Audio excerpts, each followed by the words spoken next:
Madison here with ABS Fishing Tips and Tricks here, and today I'm going to teach you guys the basics to freshwater soft plastic grubs. And this is basically what a typical grub looks like.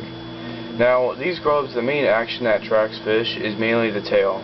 The tail, actually, basically when it goes through the water, it basically gives it erratic action. It basically drives bass crazy. Now, when buying these, I always recommend getting the right tail length. The right tail length will basically determines how you're fishing it. Now, there's two ways that you can fish a grub. You can fish it, you can bounce it off the bottom, or you can reel it straight. Or you can fish it any other way, but these are the two main ways that you can fish a grub. Now, the first way is fishing it straight. Fishing it straight is basically when you just reel it in at a constant speed, either it's fast or slow. You're just basically reeling it at a constant speed. You're not twitching it or letting it sit at all. You're basically just reeling in, just so you can let the tail basically do its action. Typically that's the way that I would typically use these. I catch a lot of smallmouth while using that tactic, but really experiment with that. Either reel it in slower, reel it in a little bit faster. Really just always change it up, because these baits are very versatile. You always have to experiment with them. So fishing it straight, otherwise fishing it straight is a very good way to catch fish. Now the other way is basically bouncing off the bottom. Now bouncing it off the bottom, I would recommend just once it hits the water, let it sit for a little bit, at least 5 seconds, and then twitch it off the bottom, and then just keep doing that. Now when you're doing this, always experiment with it. Basically you can maybe twitch it 3 or 4 times before you let it hit the bottom, or maybe just twitch it a little bit faster, or maybe even just let it sit a little bit longer. Now when doing this, I would always recommend getting a longer tail. When you're basically bouncing off the bottom, get a longer tail, mainly because a longer tail doesn't need a lot of water to pass through it to really get the action going. But a shorter tail does, such as this is basically what a shorter tail would look like. And pretty much a lot more water needs to be going through this to basically get the action going. But when you're fishing it straight, I would recommend using either one of these longer tails, or you could use a shorter tail. Really, it doesn't matter, because a lot of water is passing through it, so it's going to give the grub a real good action. Now, I would always recommend just getting bigger tails, mainly because these bigger tails just put off a lot more action. Typically the 3-inch grubs will have the longer tails, or you can get even longer tails, such as these 4-inch tails. These tails are a little bit too long, but really if you're bouncing off the bottom, I would recommend getting a 4-inch or a 3-inch tail. Either way it works. But really, fishing it straight and bouncing off the bottom are the two best ways that allow you to catch fish. Okay guys, the next thing I'm going to talk about is how to rig these. Now basically the most popular way to rig these is basically just using a round head jig. Basically there's other ways you can rig a grub, but I'm just going to teach you guys the basics of how the most common way to rig a grub. Now you can make your own round head jigs. I have a video that I'll put in the link in the description to basically how to make your own, and if you just watch that, it'll basically teach you the basics how to make your own round head jigs. Now when doing this, always make sure, well, mainly all you need is a grub and a round head jig. Now what you do is basically just put it in right through the middle and just basically pierce it through the whole way. Now after you're right there, basically just make sure you push it the whole way through to the back of the tail. It should look something like this. And just push it up the whole way through. See, as you can see, it's at the very back of the tail. It's not right here. It's right at the back. Basically, if you have the hook at the very back of the tail, sometimes smaller fish tend to go for these grubs, and sometimes they'll typically just bite for the tails, and you'll be left with something like this. It's basically a grub that was bit by a small fish, and it's basically useless. So when you have their hook the whole way back, this basically allows you to have the small fish that will typically bite on the end of the tails. It'll basically allow you to catch them. So basically, always remember you rig them right at the back of the tail. And really, rigging these up really isn't that hard. Okay guys, the next thing I'm going to talk about is what types of rods and reels I would recommend using while grub fishing. Now typically the reel that I would recommend using for any type of grub fishing is a spinning reel. A spinning reel will basically allow you to cast a grub that's very light at very far distances. A bait caster basically won't allow you to cast a grub at a very far distance, mainly because it's meant for heavier lures. So I would always recommend using a spinning reel for any type of grub fishing that you're going for.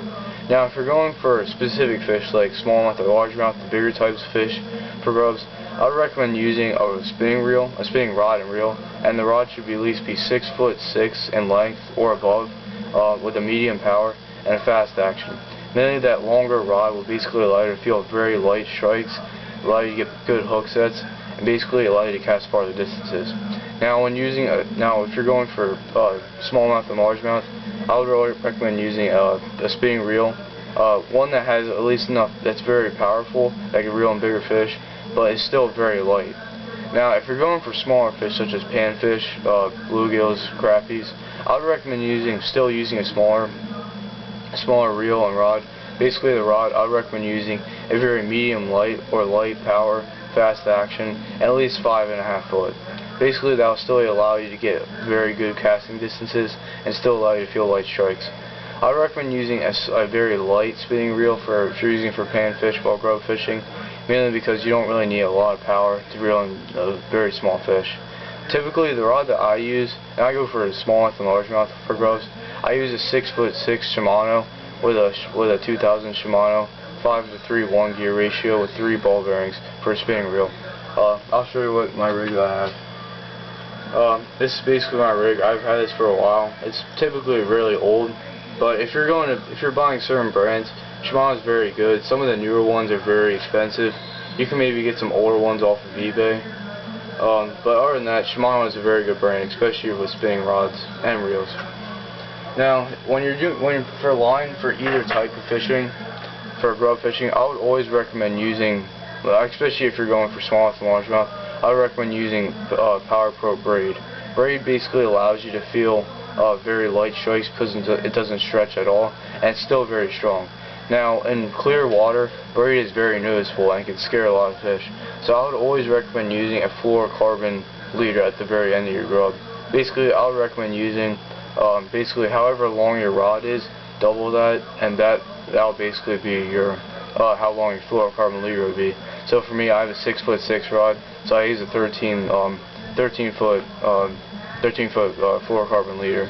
Basically, this allows you to if you're in clear water situations, to not allow the fish to see your line, or to basically not see your line. Now, if you're going for lighter fish, I would recommend not using any Power Pro. I would recommend using very light monofilament or fluorocarbon, at least 8 to 5 pounds. And that basically will allow you to get very far casts and still not have very heavy line, because you really don't need heavy line for lighter fish. And I would recommend using fluorocarbon. I would recommend using monofilament, mainly because monofilament can still be seen in very clear water, and fluorocarbon basically doesn't have nearly as much stretch, so you can feel very light casts. Well, you can feel very light bites and still get plenty of casting distance. So now the next thing I'm going to talk about is how to rig. Okay guys, the next thing I'm going to talk about is the types of colors that you should use of grubs in certain water conditions. Now the first type is cloudy water. Cloudy water, basically, I wouldn't even recommend using grubs in cloudy water, mainly because they're very subtle. They don't put off many vibrations. I'd recommend using like crankbaits or spinnerbaits in cloudy water. But if you want to, you can still use a grub in cloudy water. I've had success with them, but not a lot. Now, if you're fishing grub in cloudy water, I'd recommend using very bright colors or very unnatural colors, such as like green chartreuse, or like these very bright neon colors, or even white. Now, if you're fishing in clear water with grubs, I would recommend using very natural colors, such as brown, green, these types of colors, brown, green, and even white. White's a very good color for grubs. It mainly represents like a minnow or a small baitfish. So if you're ever going to get a grub, I would recommend getting white. White's a very good color, and even brown. All these natural colors are very good for clear water. And if you're ever fishing in clear water situations, always use grubs. Are very good for clear water situations, mainly because they're very subtle. They don't have a lot of rattles that would scare off fish in very clear water, like a crankbait or a spinnerbait would. And they don't put off a lot of shine. So grubs are primarily for clear water situations, but you can use them otherwise. So, okay guys, the last thing I'm going to talk about is the types of brands of grubs that you can get. Now, there are many different types of brands of grubs that you can get, but I'm just going to talk about the 2 main types and 2 of the best types that I typically use. Now, the first one is the Konami brand. This is basically what the bag looks like. Konamis are basically made by a company called Gary Yakamoto, and basically he makes other different types of baits. However, the Konami brands, they are not being sold typically right now. Well, they're being sold, but they're not being made anymore.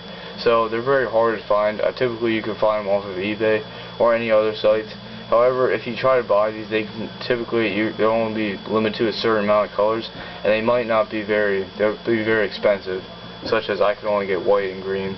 And then one thing that's bad about Konamis is that they're not very made durable, such as like other types have like pure plastic, but these are mainly put up by like a bunch of soft plastic beads. And basically other brands, they don't do that, but other than that, Konamis are one of the best ones I use. I would always recommend trying to find them at least. They have one of the best actions out of any other brand.